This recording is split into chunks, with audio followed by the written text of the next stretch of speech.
সামনেই রয়েছে জগন্নাথ মন্দির। ইলিশ মাছের কি বেগুন, দেবরিনা এখন এখানে বসে বসে ডাব খাচ্ছে।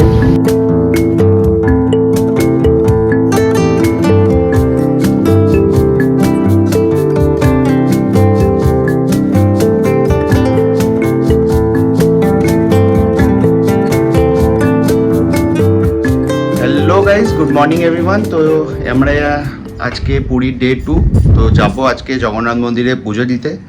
আমরা রেডি হয়ে গেছি, মানে আমি রেডি হয়ে গেছি, দেবলিনা রেডি হচ্ছে।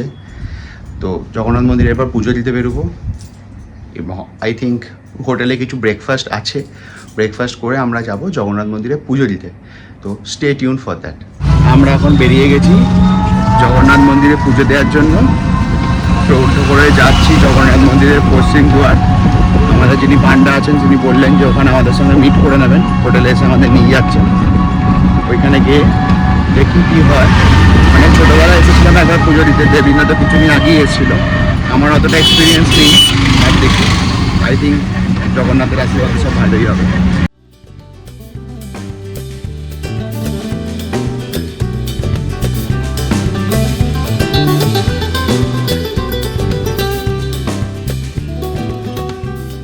পৌঁছে গেছি জগন্নাথ মন্দিরে পুজো দেওয়ার জন্য। আমরা এখন হাঁটছি। সামনেই রয়েছে জগন্নাথ মন্দির, বাট আমরা তো ফোন রেখে দিতে হবে। তো মন্দির থেকে বেরিয়ে আপনাদের সঙ্গে দেখা হচ্ছে। তো আমাদের পুজো দেওয়া কমপ্লিট, এবারে আমরা যাচ্ছি হোটেলের দিকে। পুজো দেওয়া শেষ হয়ে গেল।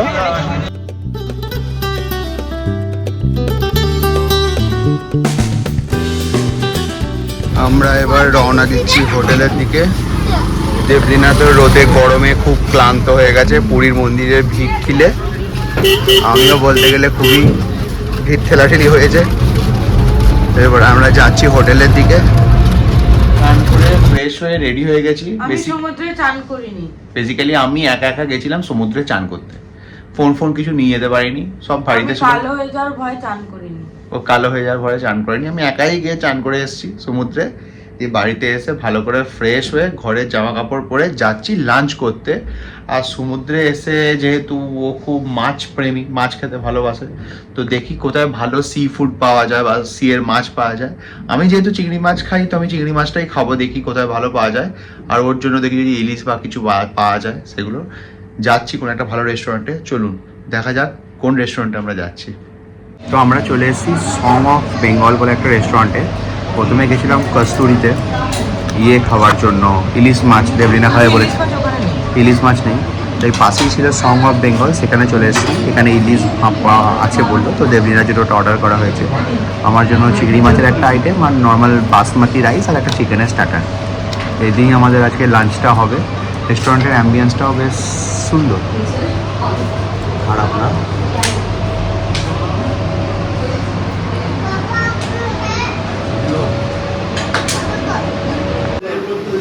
বেশ সুন্দর একটা টেবিলে বসেছি, সামনেই সমুদ্র দেখা যাচ্ছে। আর এই সমুদ্র দেখতে দেখতে আমরা এখানে লাঞ্চ করব।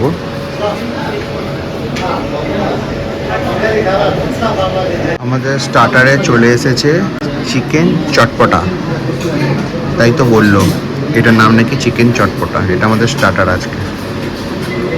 আমার জন্য চিংড়ির মালাইকারি আর ভাত, আর দেবলিনার জন্য রয়েছে জানি না ইলিশ মাছের কি বেগুনের কি ইলিশ মাছ দিয়ে প্রিপারেশন, আর তার সাথে ভাত।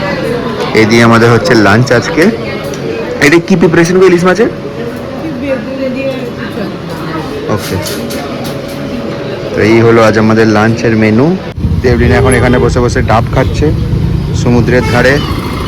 লাঞ্চ করা তো হয়ে গেল, এবার আমরা যাব হোটেলের দিকে। আমাদের হোটেলটা ওই দিকে, আর আমরা লাঞ্চ করতে গেছিলাম এই দিকে। সন্ধ্যাবেলা হয়ে গেছে, আর সন্ধ্যাবেলায় আমরা বসে আছি এখন বিচের ধারে। কিছু কেনাকাটা হলো। কেনাকাটা মানে পুরী মানেই তো খাজা ফেমাস, তো আমরা বাড়ির জন্য কিছু খাজা কিনে নিয়েছি।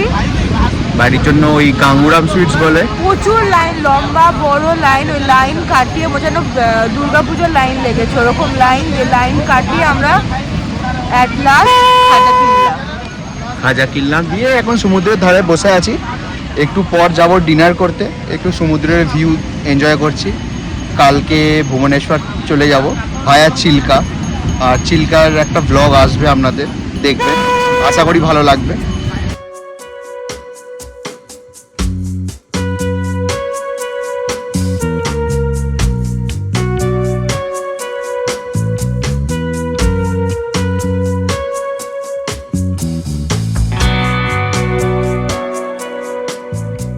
সমুদ্র থেকে উঠে এলাম, মানে সমুদ্রের পাশ থেকে চেয়ারে বসেছিলাম, ওখান থেকে উঠে এলাম।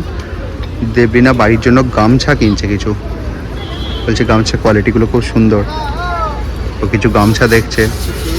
এই সেই সমুদ্রের পাশে যে মেলাটা বসে ওখানেই অনেক বেশ দোকানপাট বসে, সুন্দর লাগে জায়গাটা ঘুরতে।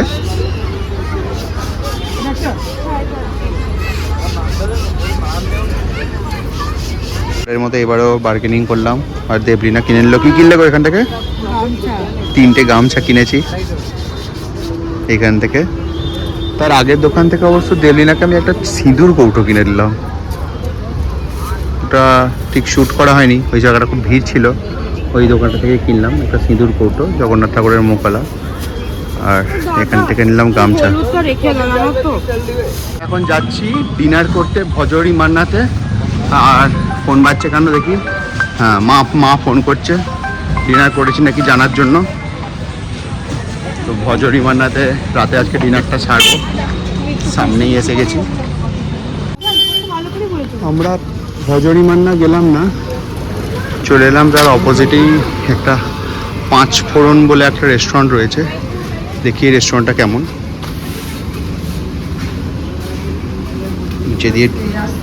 নিচে দিয়ে ঢুকে গিয়ে রেস্টুরেন্টটা।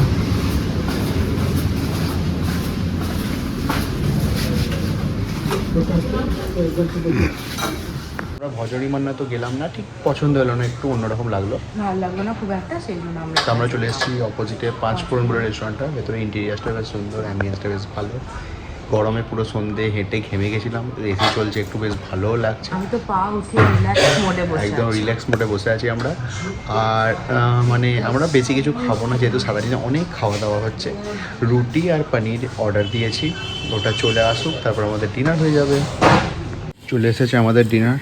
আজকে তো নর্মাল পুরো একবারে রুটি আছে, তাওয়া রুটি আর কড়াই পনির, আর তার সঙ্গে স্যালাডটা ম্যান্ডেটরি হয় আমাদের জন্য, রোজই এখন খাচ্ছি এটা।